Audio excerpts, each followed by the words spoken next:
Mais uma vez, bom dia para todos. Vamos orar mais uma vez. Jesus, muito obrigado por esse dia, obrigado pela oportunidade de estarmos aqui. Pedimos que o Senhor continue conosco, abrimos a nossa mente, o nosso coração. Pedimos que o Senhor coloque os teus anjos aqui nesse momento, Pai, impedindo todo bloqueio, sabe, todo ataque de Satanás, todo roubo de Satanás em nossas mentes, para que a Tua palavra possa realmente cumprir o efeito que ela deve cumprir em nossas vidas essa manhã aqui, Pai. Em nome de Jesus, em nome de Jesus. Amém. Abra sua Bíblia comigo em Romanos capítulo 12.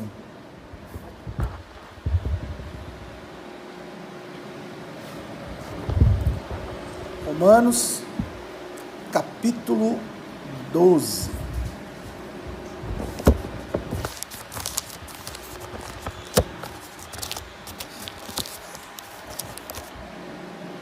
Bem, é uma passagem relativamente muito conhecida. Eu vou ler aqui o versículo 1 por enquanto. Diz assim: portanto, irmãos, rogo-lhes pelas misericórdias de Deus que se ofereçam em sacrifício vivo, santo e agradável a Deus. Este é o culto racional de vocês. Por enquanto até aí. É interessante que essa semana eu estava lendo essa passagem, li até para as crianças em casa lá. E a gente sempre vai, sempre não, mas normalmente a gente dá bastante ênfase ao versículo 2, que é: não se amolde aos padrões desse mundo. Tá tudo certo, né? Não devemos mesmo nos amoldar. Mas essa semana que eu estava lendo essa Romanos aqui, o ponto que me parou aqui foi a palavra portanto. Se a gente pensar um pouquinho, toda vez que a gente encontra essa palavra, e aí as professoras me perdoem aí pela minha falta de conhecimento gramatical português, mas eu acho que é uma conjunção, portanto, né? Conjunção de conclusão, ou alguma coisa assim. Obrigado. Então, o que Paulo está falando aqui é o seguinte: ele vem escrevendo uma carta à igreja de Roma, né, aos romanos. Desde o capítulo 1 ele está escrevendo, e aí ele chega no capítulo 12 e ele fala assim: portanto, né? Então o que ele está dizendo aqui é o seguinte: olha, a partir daqui eu vou concluir o que eu estou dizendo para vocês. Dito tudo isso, agora vamos fazer isso. Portanto, né? Então, eu parei assim, óbvio que eu já tinha visto, ouvido, já tinha até falado um pouco disso, mas eu fiquei nisso assim, sabe? A gente às vezes se apega no portanto, mas e por que do portanto? Portanto, não se amoldem, perfeito, portanto, tem um sacrifício, tudo certo. E eu fiquei pensando, tá bom, o que tanto ele falou, Paulo, para ele chegar e agora no capítulo 12 falar: portanto, vamos lá, dito tudo isso, vamos fazer isso. E eu queria falar um pouquinho exatamente disso, assim, de uma forma muito resumida. De novo, daria para a gente fazer uma série só sobre esse portanto aqui, ou das razões do portanto, mas eu vou resumir, e se Deus quiser a gente continua, mas senão a gente vai para outro lugar depois. Mas se a gente começar lá do capítulo 1, e eu não vou fazer uma leitura extensiva aqui, eu vou pensar algumas coisas, mas de forma muito resumida, do capítulo 1 de Romanos até o capítulo 11, Paulo ele vai explicar o que Deus fez por nós. E do capítulo 12 ao capítulo 16 de Romanos, Paulo ele vai falar assim: tá bom, já que Deus fez tudo isso por nós, como nós devemos viver por causa disso? Essa é a razão principal do portanto aqui. Então ele fala o seguinte: olha, Deus fez tudo isso aqui, portanto a gente precisa viver assim agora. Essa é a divisão de Romanos. E aí eu pensei aqui alguns pontinhos que Paulo vai falar.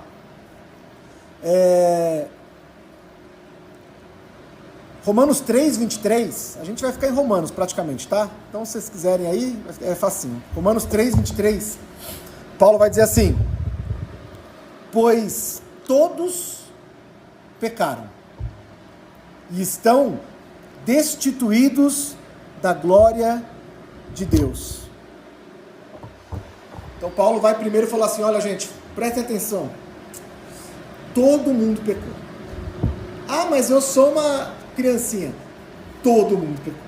Não tem exceção. Ah, mas... Não tem. Todos nós nascemos pecadores. Ele começa por aí. Aí ele continua, versículo 24.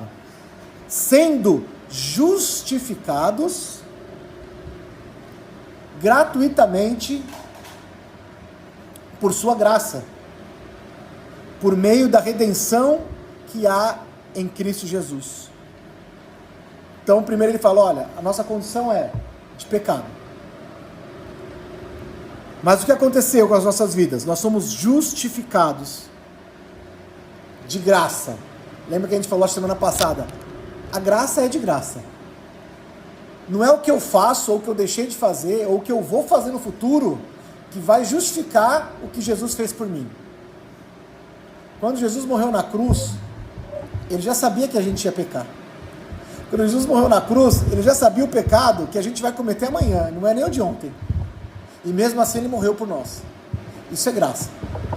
Então Paulo está dizendo, olha, Jesus morreu gratuitamente para nos dar essa graça, e através de Jesus nós somos redimidos. Através de Jesus nós temos isso. E aí ele continua. Aí ele vai para o capítulo 5, versículo 8. Ele fala assim: mas Deus prova o seu amor para conosco em Cristo, que morreu por nós, sendo nós ainda pecadores. A gente tem uma falsa doutrina, eu não sei nem se é doutrina, mas talvez um falso entendimento de Jesus, que às vezes a gente acha que a gente precisa melhorar alguma coisa para se chegar para Ele. A gente chega aqui num culto e fala, poxa, mas eu não posso louvar porque eu não mereço. Não, mas eu não posso sentir a presença de Deus, de Jesus, como a Pri falou aqui na hora do louvor, porque eu não mereço, porque eu pequei, porque eu sou um pecador, porque, sei lá, eu não li a Bíblia direito, porque eu não orei hoje. E aí, uma notícia que eu tenho que dar para vocês e para mim também é que isso é verdade. A gente não merece. É verdade. Nós não somos merecedores da graça de Jesus. Só que isso não diz que nós não a temos. Isso só diz que a gente tem medo de acessar a graça, muitas vezes por vergonha. Porque a gente sabe que é assim, não é? Poxa, a pessoa é tão boa pra mim, por que eu tô pisando na bola com ela? A gente fica envergonhado. Sabe, com Jesus é assim também. Poxa, Jesus morreu por mim. E eu sei que eu deveria estar fazendo coisa a mais. Eu sei que eu poderia estar fazendo algo diferente. Eu sei que eu ainda peco, caio em alguma área da minha vida. Entenda, isso não está errado. A gente precisa melhorar e a gente vai ver isso pra frente. Mas o ponto principal aqui é, Jesus não está esperando que a gente melhore para que a gente acesse a graça dele. A graça continua sendo de graça. Jesus nunca falou para ninguém, falou assim, vai, volta, melhora a tua vida, depois você vem aqui, resolve aí. Não, Jesus falou assim, vem cá. Agora que você veio aqui, agora a gente vai conversar. Mas vem aqui primeiro. Jesus, ele sempre vai nos oferecer primeiro a graça e a misericórdia dele. Não importa quanto a gente pisar na bola, não importa quanto a gente erre, ele sempre vai oferecer a graça dele. Pensem assim, gente. Ele nos amou, cara, quando a gente nem existia ainda. Entende isso? Nada que a gente vai fazer agora vai tirar esse amor perto de nós. A gente falou isso semana passada também lá. Voltem lá na semana passada, escutem de novo se vocês puderem lá, né? Cara, esse amor, ele é incondicional. Essa graça é incondicional, sabe? E aí em Romanos 6, Paulo vai continuar dizendo lá, 6:4. Nós, pecadores, nós fomos sepultados com Cristo na cruz. fomos sepultados com ele na morte pelo batismo, para que com Cristo fôssemos ressuscitados dentre os mortos. Assim também andemos em novidade de vida. E aí aqui entra algo importante. Nós já morremos. Quando a gente entrega a nossa vida para Jesus, ela não se resume só à salvação. Fui salvo. Ela se resume a uma nova vida. Uma nova vida. Eu já morri. Então quem nasceu de novo é uma nova pessoa.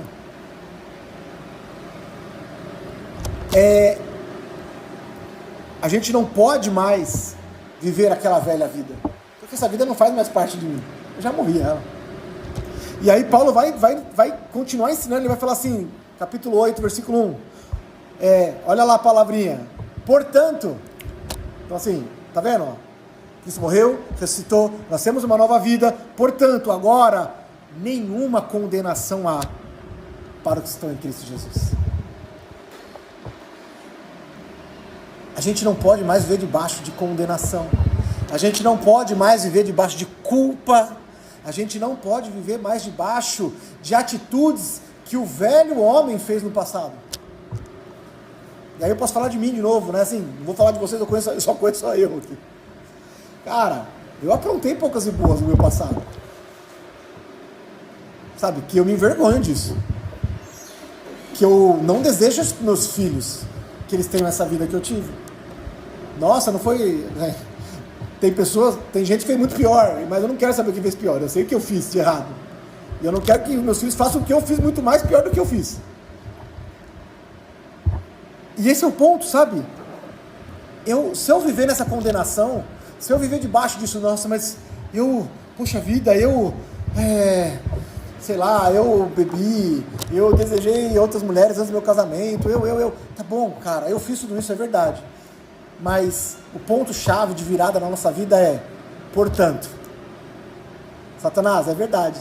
Tudo isso que você falou, eu fiz um dia. Mas eu não sou mais aquele velho Tiago, sabe? Eu não sou mais.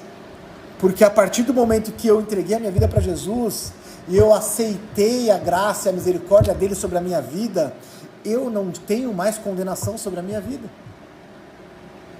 Sabe? E isso é algo que é a palavra viva que nós precisamos viver. Essa é a palavra real que a gente tem que viver todos os dias. Quando algo vier, quando um desejo vier, quando a condenação vier, a gente precisa lembrar dessa palavra e falar assim, Satanás, a minha carne ainda deseja isso, mas eu não sou mais isso. Eu não sou mais escravo da minha carne, eu não sou mais escravo do medo, eu não sou mais escravo da ansiedade. O medo vai bater? Vai, gente. A ansiedade pode bater? Pode. Por quê? Porque a gente é de carne e osso. Mas a nossa mente, e aí a gente vai chegar no final de hoje aqui, falar sobre isso, ela precisa estar focada nisso daqui, ó. A carne vai desejar, ela vai fraquejar, ela continua mesmo. A carne precisa morrer. Mas a nossa mente tem que estar renovada. A nossa mente tem que saber quem a gente é em Cristo Jesus. E a nossa boca tem que confessar e falar, Satanás, não existe mais condenação sobre mim.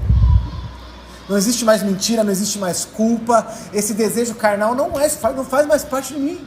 Eu não quero mais viver isso. Eu não vou mais viver isso.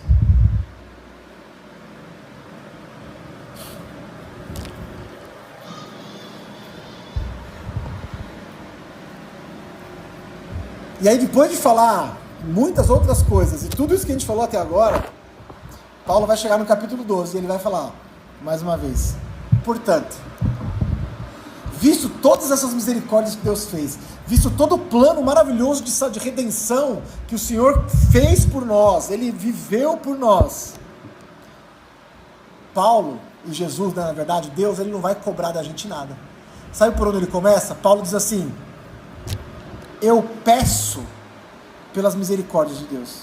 Versículo 1 que nós lemos. Eu rogo as misericórdias. Que misericórdias que Paulo está dizendo? Exatamente essa que a gente acabou de ler. Eu rogo todas as coisas que Jesus fez por nós. Eu rogo por nós aqui. Essas misericórdias precisam recair sobre nós. O que Paulo está dizendo para a igreja de Roma e que Jesus está dizendo para nós hoje é, olha, a gente precisa se lembrar das misericórdias dele. Para a gente viver uma nova vida sem condenação, a gente precisa entender o que ele fez por nós. O que ele fez por nós foi isso. E ele diz, olha, eu começo pelas misericórdias. Paulo não vai dizer assim, olha, transforme a sua vida para receber a misericórdia. Paulo vai dizer, lembrem das misericórdias que ele já fez. Lembrem de toda a obra que ele já cumpriu. A partir dessa lembrança de tudo que ele fez, aí a gente vai começar a viver uma nova vida. Ele diz lá, portanto vocês receberam misericórdia, vivam dessa maneira. Aí começa o que a gente precisa fazer. Aí começa a nossa responsabilidade como cristão, como homens e mulheres de Deus aqui, de olhar e falar assim, peraí cara, olha que tudo que Deus fez por mim. Eu não vou viver uma vida nova porque, sei lá, porque eu quero receber alguma coisa no futuro. Porque, não, eu vou viver uma vida nova porque Ele já fez tudo por mim. E eu não sou mais aquela pessoa. Efésios 2, 8 e 9, Paulo também vai falar assim, porque pela graça nós somos salvos, mediante a fé. E olha só, isso não vem de nós, é dom de Deus. Não vem de obras, quer dizer, não vem do que eu posso fazer, não vem do que eu posso pregar, não vem do que eu posso tocar, não vem de nós aqui. É para que ninguém se glorie. Então assim, não é performance, entende?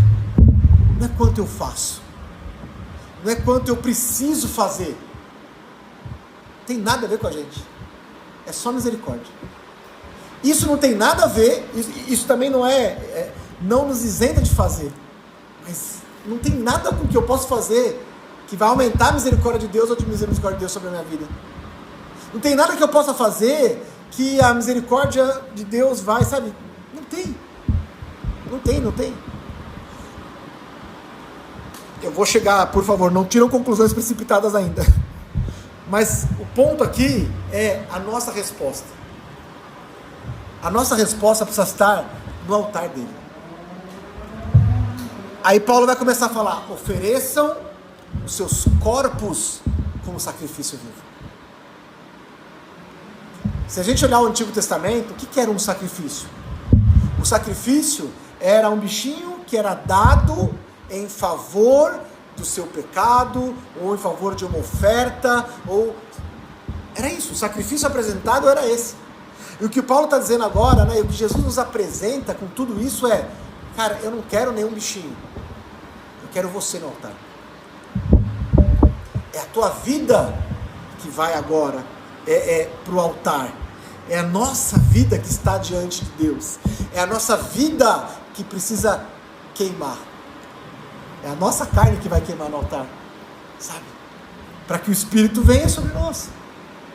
Ele diz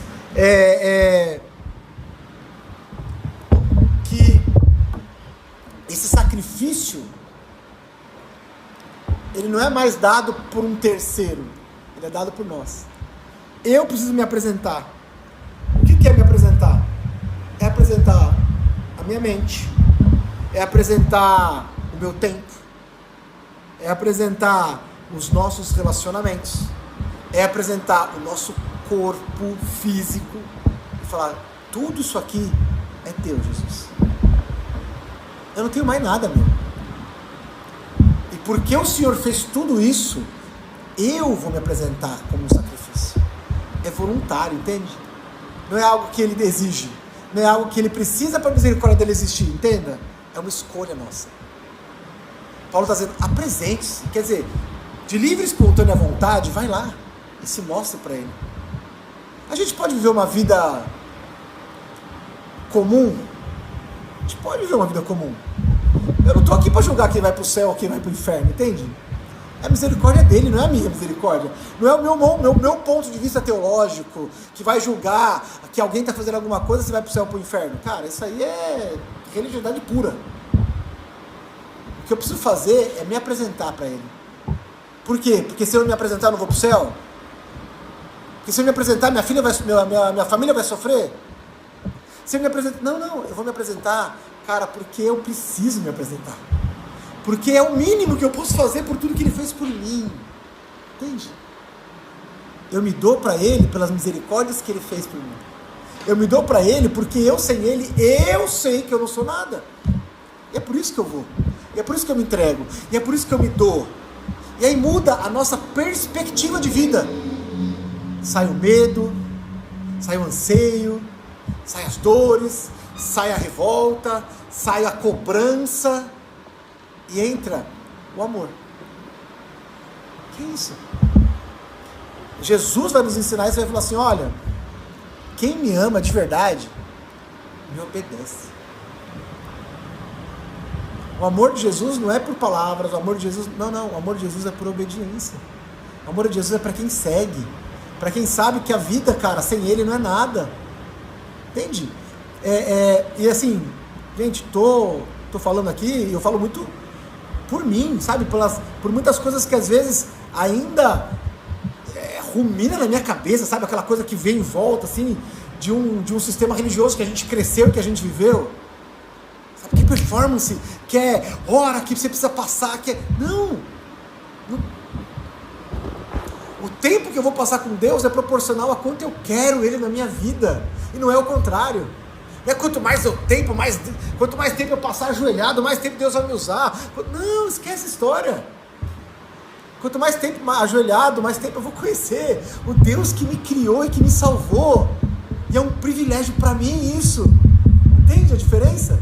Não, mas eu preciso orar 10 horas por dia porque tal pessoa orou e não sei quem orou e ele foi usado.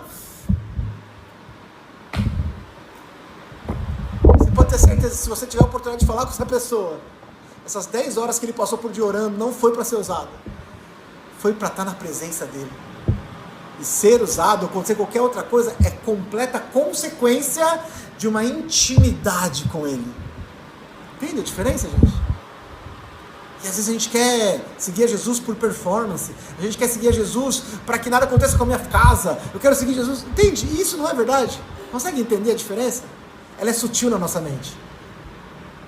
A nossa vida apresentada diante de Deus nada mais é do que um bichinho lá, sem força, sem nada, que só se entrega, que só deita lá e fala, Jesus, eu estou aqui, eu não sei nada, eu não posso te oferecer nada, eu não sei nem cantar, eu não sei tocar, eu não sei pregar, eu não posso te oferecer nada de útil, assim, nada que um anjo não possa fazer melhor que eu, entende? E ele tem milhares de anjos lá para fazer para ele, nada. E olha o privilégio, assim, a Bíblia diz que Deus ele olha para a terra buscando essas pessoas, verdadeiros adoradores. Adorador não é músico, adorador é quem tem uma vida de devoção a Ele. E o que Paulo está dizendo aqui, gente, não é diferente do que Jesus disse. A nossa vida tem que ser entregue como adoração, sabe, como prostração. Paulo de novo vai dizer lá em 1 Coríntios para outra igreja, capítulo 6, versículo 19 e 20, diz assim, vocês não são mais de si mesmos, vocês foram comprados por um alto preço. Olha lá, portanto, visto tudo isso, glorifiquem a Deus com o corpo de vocês, com a vida de vocês. A nossa vida cristã, gente, não é só falar que a gente é crente. A nossa vida precisa pertencer a Ele, precisa ser uma vida verdadeira em Cristo Jesus. Ele continua, só no versículo 1, ele continua dizendo, seja um sacrifício vivo, santo e agradável a Deus. E aí, olha só, quanto mais a gente entende isso, quanto mais eu forço o meu corpo, a minha carne, a minha mente a se entregar para Ele todo dia, mais santidade eu tenho, mais purificado, vou mudar isso, perdão, não é mais santidade, mas é conhecendo mais a Cristo, mais eu sei o que Ele quer de mim, Isso transforma a minha vida. Não é mais santidade. Esquece essa palavra que eu falei que está errada. Não é que eu vou ser mais santo porque eu busco mais Ele. Não. É porque eu vou conhecer mais Ele. E se eu conheço mais Ele, eu sei o que Ele espera mais de mim. Entende? Não é assim quando a gente conhece alguém? Então eu sei, poxa, que eu não vou oferecer camarão pro Nick. Talvez há 3 anos atrás eu ia chamar ele em casa lá e ia fazer uma macarronada com camarão para ir lá. Porque eu não conhecia ele. Fica mais parecido, exato. Então agora eu sei que ele não gosta, então eu não vou chamar ele para comer uma pizza de camarão, né? Eu vou pegar uma outra coisa para ele. Uma só de queijo, sem mais nada. Sabe? Porque é assim. Mas por quê? Porque eu conheço. Pela proximidade. É por isso. Então, com Cristo não é diferente. Se eu estou mais perto, eu conheço mais. Eu sei mais. E se eu sei mais o que Ele espera de mim, eu vou fazer mais. É tão simples quanto isso. E tão difícil quanto isso. E o versículo 1 termina dizendo assim: este é o culto racional de vocês. Culto racional significa algo consciente. Aqui é assim, a gente pode ter um culto cheio do Espírito Santo, sermos tomados pelo Espírito Santo, falarmos em línguas. Cara, isso é show de bola, precisamos fazer isso mais vezes. Mas aqui, dia a dia, quando amanhã de manhã a gente acordar, não vai ser o que vai nos guiar, que vai nos impulsionar. Vai ser o nosso culto racional. Vai ser a nossa mente. Vai ser quanto de novo a gente quer estar perto de Jesus. Então você acha que eu vou acordar amanhã de manhã e querer orar? Você acha que amanhã de manhã o meu corpo vai querer, ou eu vou querer dormir mais 10 minutos? Ou eu vou querer tomar um café porque eu estou com fome? Você acha que eu vou querer ajoelhar do lado da minha cama? Você acha que eu vou querer abrir a Bíblia? Ou você acha que o meu corpo vai querer abrir o WhatsApp porque tem 10 mensagens? E vai querer abrir o Instagram para eu ver o que está acontecendo no mundo? O que você acha que a gente vai... Isso é o culto racional. Eu quero uma coisa, mas eu sei que eu preciso fazer outra. E eu, como sendo um sacrifício vivo ao Senhor, eu não faço por obrigação, porque a graça dele não vai diminuir. Eu faço porque eu quero. Eu faço porque eu sei que ele se agrada de mim. Entende? Eu faço porque eu amo. E aí eu começo. Isso é o culto racional que Paulo está dizendo aqui. Se entregar como um sacrifício é racional. Orar é racional. Louvar é racional. Gente, a nossa carne não quer louvar. A nossa carne não quer orar. A nossa carne não quer ler a Bíblia. Ou é só minha? Acho que espera. Ah, bom, então tá bom. Pensei que eu era diferente. Lá em São Paulo, de onde eu venho, era assim, não sei em Peru. A nossa carne não quer o que é do Espírito. A carne luta contra o Espírito. E o que Paulo está apresentando para nós aqui é isso, gente. Essa luta continua, ela não vai acabar. Só que entendam, nós somos novas criaturas. As condenações, os julgamentos já foram embora. Agora, nós precisamos caminhar de uma forma diferente. Pensem assim, um dia a gente deu um primeiro passo, que foi entregar nossa vida para Jesus. Glória a Deus. Não para aí. A gente só começou. Foi só o primeiro do resto da nossa vida. Os próximos passos é a gente querer viver com Jesus. O próximo passo é a gente aceitar a graça de Jesus. O próximo passo é a gente viver uma vida cristã.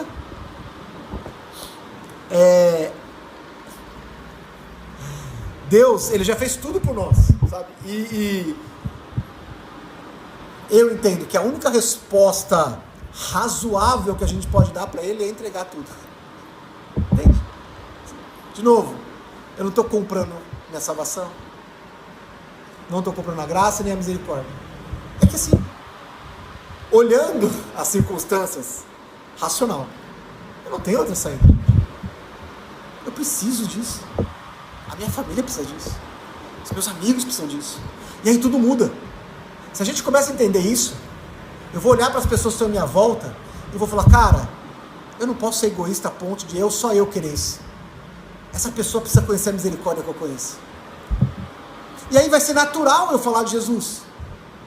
Entende? Não vai ser assim, o pastor falando, você precisa falar de Jesus, você precisa pregar. Não, cara, eu vou olhar e falar assim, puxa, olha o amor que Jesus tem por mim. Eu acabei de errar e Jesus continua me amando. Entendam isso, Jesus não está, isso não é justificar a gente continuar errando. Vocês estão entendendo isso? A graça não é justificativa para a gente continuar errando. A graça devia ser a parede para a gente não errar mais. Para a gente olhar para isso e a vergonha não ser da condenação que o diabo vem para a nossa cabeça. A vergonha ser de ser, cara, eu não posso mais fazer isso pelo Jesus que morreu por mim. É isso que tem que motivar a gente. É falar, poxa, mas o Jesus que eu conheço não espera isso de mim. E eu preciso ser diferente. Então aí a nossa oração vai ser, Jesus, me ajuda. Jesus, eu não consigo. Jesus, meu corpo continua desejando isso. Sabe, a minha mente continua desejando isso. Mas, poxa, eu sei que não é legal isso. Essa é a nossa luta. A nossa luta não é contra o pecado. A nossa luta é contra a nossa carne que impulsiona o pecado. Tiago vai dizer isso, eu nem vou me alongar muito aqui mas ele vai dizer assim, olha, quem gera o negócio todo é o que está aqui dentro. Isso gera pecado, isso gera morte. Entende? É os nossos pensamentos, é o nosso egoísmo, é isso, é o que está dentro de nós ainda. E é isso que a gente precisa entregar para Jesus, não é o pecadinho. Não é mas eu pensei nisso aqui. Cara, isso é só o fruto, é só o final. A origem continua aqui dentro. Então eu preciso pensar alguma coisa, eu preciso olhar aqui, eu vou dar um exemplo bem tosco, tá bom, gente? Mas só para vocês entenderem. Eu vou olhar aqui o teclado do Nick e eu falo assim, nossa, esse teclado é tão lindo. O meu Yamaha que eu tenho lá em casa é mó tosco, nem faz isso aqui. Eu preciso ter o que o Nicolas tem. Sabe, isso daqui é um pensamento que vem na minha cabeça. Aí a minha oração vai ser, não, eu não posso mais pensar isso. Não. Eu preciso dar um nome e falar assim, isso aqui chama inveja. Eu preciso lutar contra isso, que é a origem disso aqui. Você entende isso assim? Não o pensamento é de menos. Você pode olhar e falar assim, uau, que da hora. Poxa, o meu não faz isso, cara. E seria legal eu ter um negócio que faz isso, que liga o MIDI, que eu posso colocar aqui o padzinho. Tá tudo bem. Isso não é errado. Lembra da história lá da bicicleta, do cara da moto, do cara do ônibus, do cara do... Lembra? Eu posso desejar o melhor para a minha vida e para a minha família, desde que isso não tome o meu coração de inveja. E o nome disso é inveja. E na hora que eu chegar para Deus, eu preciso falar, Jesus, não deixa mais eu olhar nenhum carro na rua. Não, tá errado. Jesus, o que está dentro de mim tem que morrer. E já morreu. É isso. E é isso que vai nos transformar em sacrifícios vivos ao Senhor. É a gente entregar a nossa vida para Ele. Sabe? É a gente deixar Ele transformar o nosso pensamento, a nossa vida, etc. E aí quando a gente passa a entender só o versículo 1 de Romanos 12, só o versículo 1, a gente vai começar a entender que a nossa vida ela começa só pela misericórdia de Jesus. Não começa pelo que eu faço. E ela continua pelo quanto que eu quero entregar para Ele. Quanto de mim eu quero dar para Ele. A gente precisa dar tudo. Eu sei disso. Mas o que a gente realmente entrega para Ele vai ser no nosso dia a dia. Sabe? Na nossa vida. Amanhã, na hora que a gente acordar, é o que a gente vai fazer. Depois do nosso trabalho, as atitudes, as ações, os pensamentos. É de tantas maneiras, gente, de tantas coisas. E eu acho que isso muda a nossa maneira de viver o cristianismo, sabe? Muda a maneira de nós viver o evangelho. Ele não é mais por uma doutrina religiosa, ele não é mais por uma obrigação, porque eu sou crente, porque eu vou na igreja. Isso muda totalmente. Isso é só consequência da minha vida de adoração. Eu vou na igreja para adorar, para fazer comunhão. Eu vou na igreja para conhecer os meus irmãos. Eu escuto o louvor, porque isso alegra, sabe? Isso enche a minha mente. Isso é totalmente diferente. Tudo que a gente faz é por outras motivações. Isso transforma, gente. Isso muda.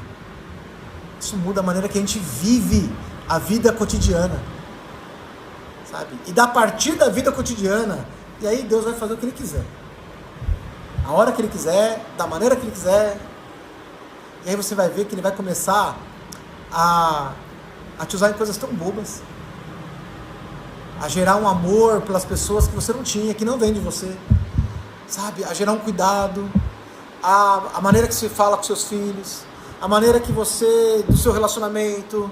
Então, às vezes você tinha uma atitude, e aí você passa a entender que essa atitude não condiz mais com com o que Cristo espera de você, porque não porque alguém falou, mas porque você sabe que isso não condiz, porque você está vivendo esse sacrifício diário com Ele.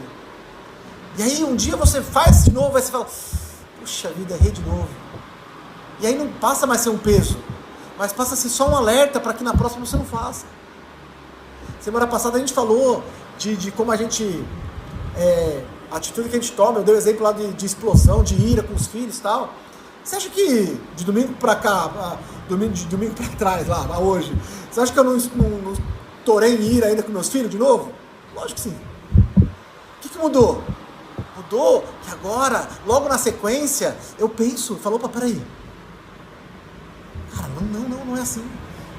E talvez se eu, entre aspas, né, não é tão assim, mas explodisse 2 vezes por dia, não é mais 2, é 1,5.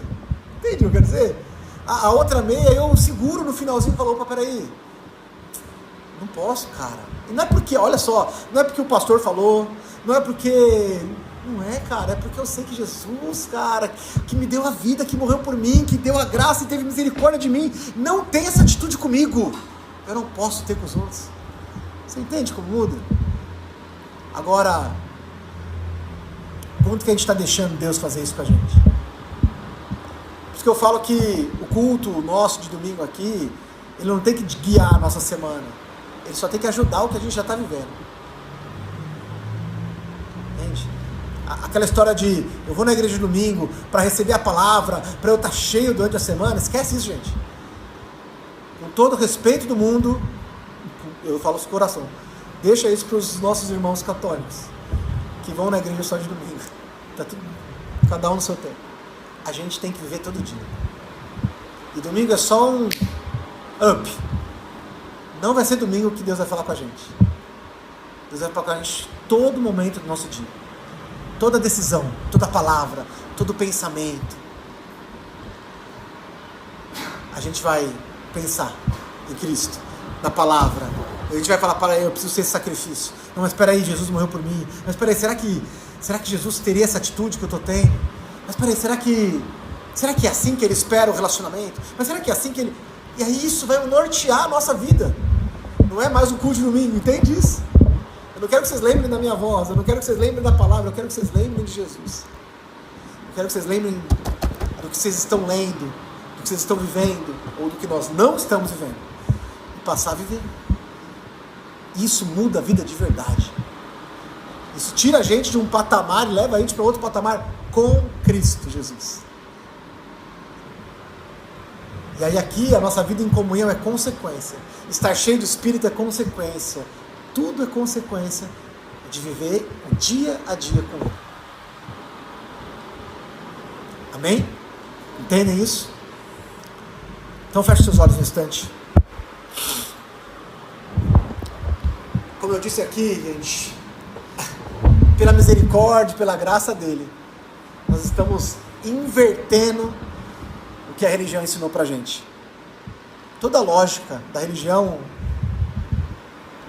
A religião diz que a gente precisa fazer alguma coisa para a gente receber alguma coisa. E o Evangelho diz, receba e então comece a viver. Sabe? A gente já tem a graça. Nós já temos a cruz. Nós já temos a salvação, a misericórdia de Deus. E a resposta que o Senhor espera de nós, não só aqui no culto, mas na nossa vida, sabe? É de uma vida de entrega, uma vida de altar, uma vida de sacrifícios físicos, humanos, reais. E você vai começar a ver que esses sacrifícios não são difíceis, porque a gente vai passar a viver uma vida de amor por Ele. Uma coisa que eu tenho aprendido muito, gente, sabe o que é? É que quando a gente falava assim, ser crente é difícil, E a gente já pode ter falado isso, eu já falei isso algumas vezes já. Mas Deus me mostrou que não é difícil. Ser crente é difícil quando eu quero viver uma vida sem crente, sem ser crente. E falando que é crente, aí se torna difícil. Ser crente é difícil quando a gente não conhece a Cristo. Ser crente é difícil quando eu não quero entregar a minha vida para Ele. Aí é difícil. Mas quando eu começo a entender o que Ele espera de mim, eu começo a entregar primeiro uma coisinha, depois outra coisinha, se torna prazerosa. E aí ser crente, ser cristão, amar a Deus, é prazeroso, não é pesado. Eu não vou para a igreja para apanhar, eu vou para a igreja para adorar. Eu não olho, eu não sou obrigado a orar, eu não sou obrigado a ler, eu não sou obrigado... Não. Esqueçam a obrigação. Adoração. Uma vida de adoração é o que Jesus espera de nós. Essa vida ela pode começar com disciplina, e disciplina não é obrigação. Disciplina é sacrifício consciente, de falar, eu preciso carne, e eu vou fazer. Entende? É diferente de obrigação, é disciplina. Se a gente precisa de disciplina, faça com disciplina. Se a gente precisa de disciplina, disciplina o teu corpo, marque um horário para fazer. Não é um problema isso. Mas entenda isso como disciplina e não como obrigação. E as coisas começam a mudar, sabe? A nossa mente começa a mudar. Jesus, muito obrigado, Pai, pela Tua palavra. Muito obrigado porque o Senhor renova todas as coisas. Eu te agradeço mais uma vez pela Tua misericórdia, pelo Teu amor. Eu agradeço mais uma vez, Senhor, porque o Senhor não nos deixa enganado. E eu quero te pedir, Pai, que o Senhor, mais uma vez, tire todo o peso das nossas mentes, do nosso corpo, toda a culpa, todo o medo, Pai, toda a religiosidade que ainda está sobre a nossa mente, sobre os nossos pensamentos, sobre o nosso coração.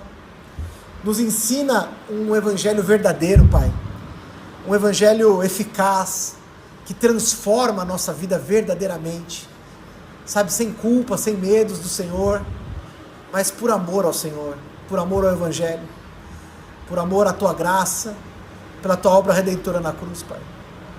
Que a nossa vida diária, cotidiana, que a nossa vida ordinária, de pais, de mães, de dono de casa, de dona de casa, de empregado, de chefe, não importa do que, Pai, possa transparecer o Senhor. Não por obrigação, não porque a nossa boca fala que a gente é crente, mas pela que a nossa vida exala o que vem do Senhor, Pai. Nos ensina, sabemos que não vamos sair daqui hoje perfeitos, isso é uma caminhada para o resto da nossa vida, mas que a gente possa sair daqui hoje, Pai, pensativos, conscientes do nosso culto racional ao Senhor. E mais uma vez, muito obrigado, porque sabemos que isso é amor do Senhor por nós. Muito obrigado, Jesus. Te louvamos e te agradecemos mais uma vez. Em nome de Jesus, Pai. Amém, Jesus. Amém.